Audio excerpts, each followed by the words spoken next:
Hey everyone, welcome to discussion number 5's mini lecture. My name is Prableen Kaur, and I'll be leading y'all through this. So we'll have 3 topics today. First, we'll talk about transformations, and then a little bit about sampling, and we'll finish off with intro to modeling simple linear regression. So let's just jump right in, transforming data. So the reason that we talk about transformations is because linear relationships are the easiest to model, but a lot of things in the real world aren't linearly related. They may have more complex relationships, but because we like being able to do linear regression, which we'll talk a little bit about today, it's very useful to be able to go from something that looks more like this to something that looks a little bit more linear. It's useful. So if data has a complicated pattern, we can transform it in numerous ways to try and get it into a more linear shape so that we can then use linear regression on something like this and then kind of backtrack to get the relationship back into how it was before we made the transformations. So just getting the data points into something more linear is a general goal that we oftentimes think about. So if we look here at this example, we can talk through some of what kind of strategies we use to do this. So here we have our original data. We're looking at adult literacy rate versus gross national income per capita. And the general idea here is if we tried to do a linear model, it's not going to be super helpful because, right, the data isn't too linear right now. It's a lot more kind of, it looks more like a curve, right? So the reason, like we can think about this in multiple ways. So let's look at what kind of makes it look like that. We see that a lot of the points are really squished down in this corner. There's kind of some more spread out points over here. So ways we transform the data usually involves some function of the x values or some function of the y values. So for this data set, we look at this specific example, what we did here is we took the log of the y values, and you can see effectively that made these points that were all squished together, or these points that were really spread out, kind of even out a bit. So now they're not quite so bunched up over here, and we can see the linear relationship or see a linear relationship a lot more clearly. So why log, right? Why did we choose to take the log of the y values? How did we know that that would work? We kind of want to look at the data and kind of determine what we're doing to try and make it more linear. So in this case, right, we have a lot of data that's really just like a really big magnitude data that's squishing all the rest of the data points, the majority of the data points all together. So it might be useful if we could kind of make these large data points less spread out, kind of bring them closer to the rest of the data points so we can see these more clearly. So the idea is we want to kind of keep these generally where they are, right? But make maybe these large values not so far apart. And so if we look at the log function, right, it would look something like this if we were to plot it. And what you would observe, right, is that, okay, if we give it like a small number, you can look, okay, on the y, we'll get some small number as well, right? If we give it a small number, it's kind of a similar number on the x-axis. But the bigger you get, right, the larger you get, let's say now we're looking at a number over here. Let's say this is a 5. When you put that into a log function, right, log of x, right, what does y equal? Y ends up being a lot smaller. You see, this is a lot smaller than the 5. So the bigger you get, right, the y is kind of limited. The log function doesn't get really that big. So big numbers get squished together. And that's effectively what we want to do here. It is a little bit weird to think about it, but I think once you think about it once, a couple of times, you spend that time trying to understand it, then you can just apply the concepts afterwards. So here we can see, okay, the log function will kind of be able to squish these together, make them smaller and closer in magnitude to the rest of our data points. And you can see how that looks once we take the log, right? These all become smaller magnitude somewhere over here, and we can really actually observe the intricacies of this data that was originally squished together. So that is one example of a way to transform the data that makes it more linear.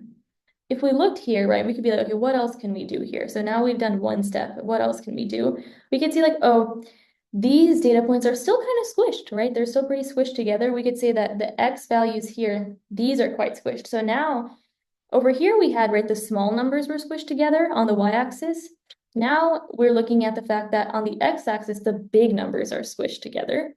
So we could say, okay, now it'd actually be valuable to have the big numbers more spread out as opposed to what we did before where we wanted to squish them together. So another function we usually think about are powers. So you can see like this, if we were going to do like x squared, for example, that might look something like this. Or if we were to do like x to the fourth power, it might look even more like something like that, right? You get the general idea.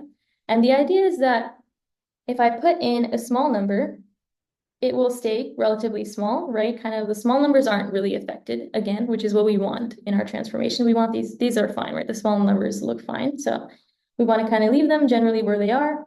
But the big numbers, right? The bigger you get, right? If I do like, for example, let me just write some x's and y's here. Let's say, 1, 2, right? Y is just 1, right? Y is x squared. This 2 would just be 4, relatively similar, right? But as soon as I get a little big, all of a sudden I'm at 100, right? So this jump is a lot bigger. If I go to 11, which originally was just a difference in 1, now I'll get 121, which is now a difference in 21, right? So basically we're spreading out the larger numbers. These like larger numbers are spread out a lot when you use the square function. So like if I go over here, it's going to be way up there when I take the square of it. So that will allow us to spread these out more. So I don't have it plotted here, but this is just something we think about, right? If I were to take the square of this, it would help in kind of spreading these out a little bit more to get an even smoother or even cleaner linear relationship. So, right, we know that a linear relationship has the form y equals mx plus c or mx plus b, some constant. And so now that we've kind of made our data a little more linear, we can use x to be adult literacy rate or adult literacy rate squared, like I mentioned. And then we can use y, we can use the log of the gross national income per capita as our y variable. So we just change what our x and y are, right? This is a transformed version of y, and this could be squared as a transformed version of x. And now we can just plug those in to our linear relationship and we can, figure out what these would be. But the idea here is that you could plug these in and then do some rearranging to get adult literacy rate in terms of just GNI per capita. You can do some algebra there, and it's doable to go back to just a relationship between adult literacy rate and GNI per capita, even though we have a log right now. So this means that we can use our linear transformation to find a new pattern in the original data. So it is still helpful to know this linear relationship, even though we've transformed the data, because we can backtrack to get from the linear relationship that we established to the relationship between the original variables. And we'll do this in discussion. So all this stuff that I talked about over here, right, these things that I was thinking, pretty hard about with my brain, with like, oh, should we use square? Should we use log? When should we use which one? Thankfully, people have done this thinking, before, and they've summarized it really well in something called this bulge diagram down here. And this diagram is on the reference sheet, so you don't have to memorize all of this, but it is good to understand why these transformations work the way they do. But generally the idea is if your data looks like this, right, if it bulges like this, or if it bulges like this, based on how it bulges, you can use this diagram to figure out which transformations are logical. So in our case, right, we had data that bulged like this, like a U like this way. It's lagging a bit. We had data that bulges like this, right, a U kind of like this, which is this one down here. That's what our data looks like. And you can see that what we discussed, right, taking the log of the y, which is what we did, or squaring the x, right, putting the x to a certain power, this is what we just discussed as being a good idea. It's written right here. So whatever bulge you're on, the ones that are right next to it are the transformations that make the most sense. Someone has like thought through all of these for you, but given what we talked about today, you could also think through it, which is a good skill to have. So this one, right, the square root I didn't talk about before, but you could see why that would also make sense, right? So this is the log, right, of y, and the square root of y is quite similar, something like that, just right above it. So it has a similar function when in terms of transforming our data. So yeah, these you could do, let's say if our data looked more like we had data that looked more like this, a lot of, squishing over here, kind of like this, we would say that looks like this bulge, and we might want to do the transformation of the x-axis, like log or square root, or we might want to square or cube or to the power of 4 to the y. And you could really like think through that step by step like we did for the example. So pro tip, just know how to use this for the exam, write this bulge diagram, save you some time. You don't have to think through every step, but initially I encourage you to think through all the steps so you understand why this diagram works. Okay, next topic, a little touch on sampling. So we're, in the homework using a lot of large data sets to learn things about the world and also just get practice. But it is a good idea to think about how these data sets are even generated. And to talk about that, there's just a couple of vocab words that are important to know the difference between. So the three things we're going to talk about today are population, sampling frame, and sample. So the population is who we want data from, right? Who we're interested in. So let me just start us off with an example. Let's say I want to survey the students of Data 100.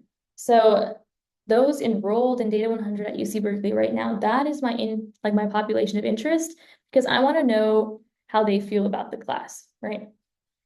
They're my population of interest, but realistically, I'm not going to be able to survey all 1,200 and something students in Data 100 and Data 200, right? It's just a little unrealistic.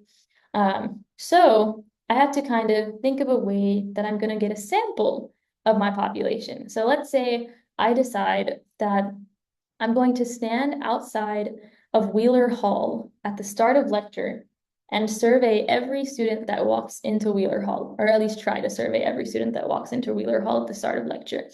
And my thinking process is that's when I'll hopefully be able to get a lot of Data 100 students because they'll be coming to lecture. But you can see, right, that in this methodology, there are many flaws. One, for example, other students also have class in Wheeler Hall at that time. So I actually would theoretically be sampling people outside of my population of interest. Maybe someone has some discussion in Wheeler at the same time as lecture. So this group of people that I could sample, given my sampling strategy, that's what's called our sampling frame, right? So this overlaps with the population, right? There would theoretically be some Data 100 students there.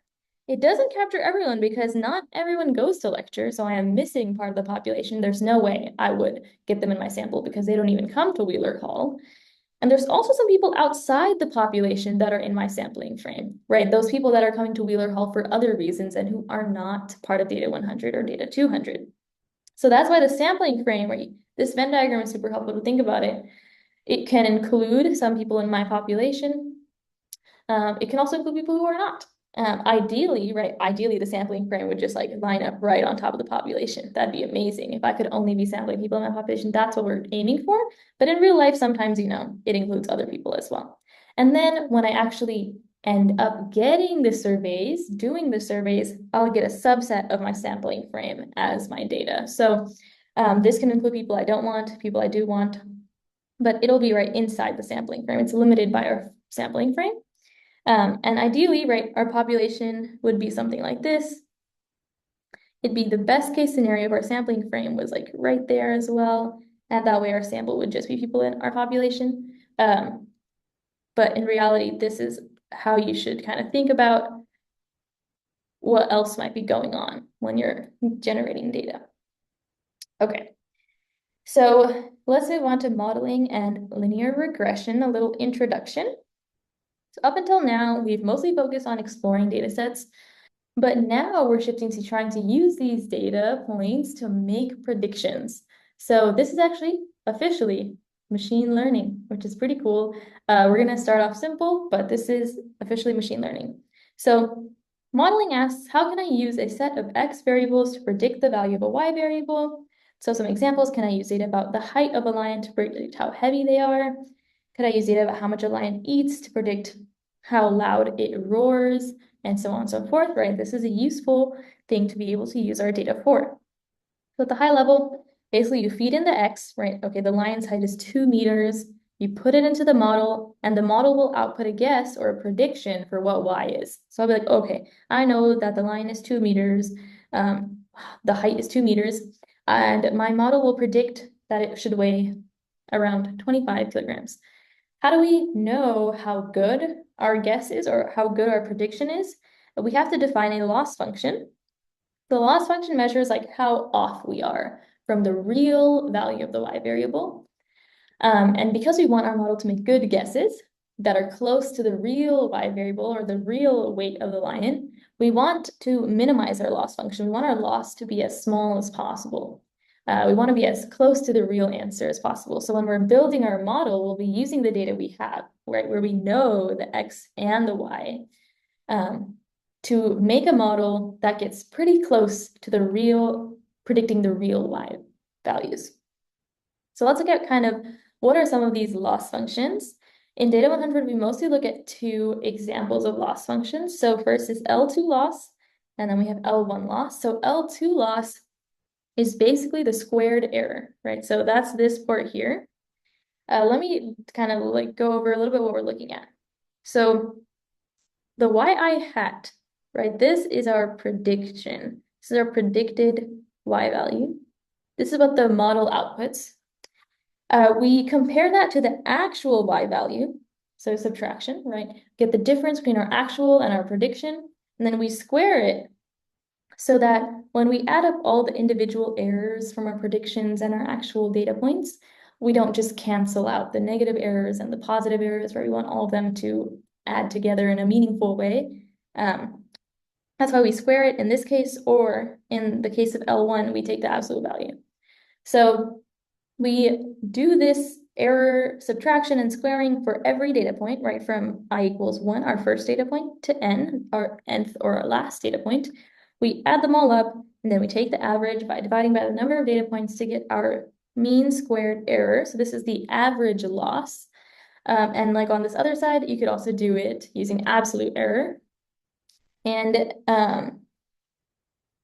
basically, we define these because we want to minimize them. We want to minimize loss. So we create a function to see like how much we're getting wrong, basically, and try to make that as small as possible.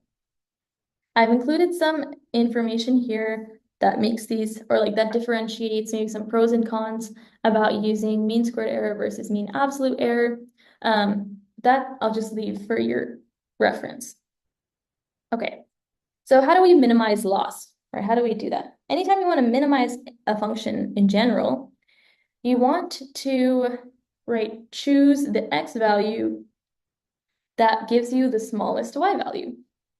And like we think about in calculus, right, this is basically like finding the minimums or the maximums. This always involves taking the derivative because the minimum, right, will be where the derivative equals 0.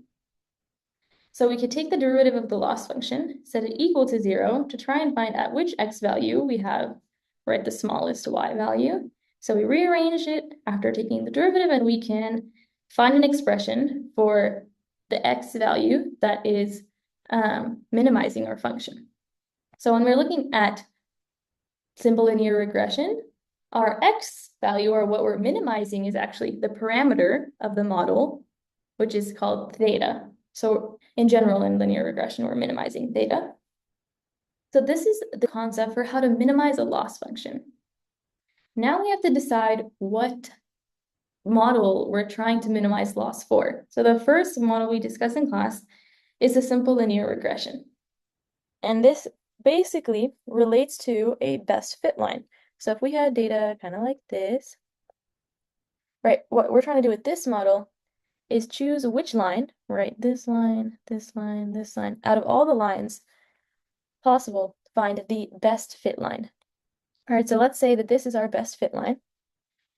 What is the line? Like, how do we know where to put the line? Right, we use the equation of a line.